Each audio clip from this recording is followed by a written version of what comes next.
নমস্কার বন্ধুরা, আমি দিশা চলে এসেছি তোমাদের সাথে আজকে আবার একটা নতুন মিনি ব্লগ নিয়ে। সকালে ঘুম থেকে ওঠার পরে রোজ যেটা করি সেটা ব্রাশ, তো ফার্স্টে এই ব্রাশটা করে নিচ্ছিলাম। আর তারপরে বেশ কিছুক্ষণ পরে খেয়েছিলাম ভাত।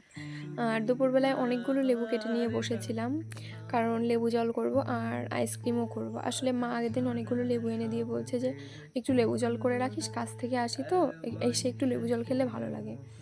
তো তার জন্যই লেবু জল করছিলাম। আর তারপরে দেখো, স্নান করার পরে যখন টেবিলটা দেখলাম ঘরে ঢুকে, আমার তো ভীষণ রাগ হচ্ছিল, একদম পুরো এলোমেলো ছিল। তো তার জন্য ফার্স্টে টেবিলটা পরিষ্কার করে নিচ্ছিলাম। আর আজকে ছিল বৃহস্পতিবার, আমাদের ঘট বদলের দিন। বাট আজকে না, আমাদের এক জায়গায় নিমন্ত্রণও ছিল, মানে এক জায়গায় অনুষ্ঠানের নিমন্ত্রণ ছিল। তো বাবা সারাদিন সেখানেই ছিল, যার জন্য বাবা আজকে বাজারে যেতে পারেনি। তো ফল প্রসাদও আনতে পারিনি, তো বাড়িতে যেগুলো ছিল সেগুলো দিয়েই পুজো দিচ্ছিলাম। আর ওই যে বললাম যে আমাদের নিমন্ত্রণ ছিল, ওর জন্য আজকে বাড়িতে রান্নাটাও খুব অল্প পরিমাণে হয়েছে, শুধু মাছ ভাজি হয়েছে, আর তার সাথে আমি একটু শশা কিনে নিয়েছিলাম খাওয়ার জন্য। আর মাছ ভাজিটা না আমার ভীষণ বাজে লাগছিল, কেন জানি না। তো যাই হোক, আর তারপরে একটু ঘুমিয়েছিলাম, ঘুম থেকে ওঠার পরে করেছিলাম একটু রিলস। আর সন্ধ্যাবেলায় খেয়েছিলাম একটু তরমুজ, রাত্রে আর খাইনি।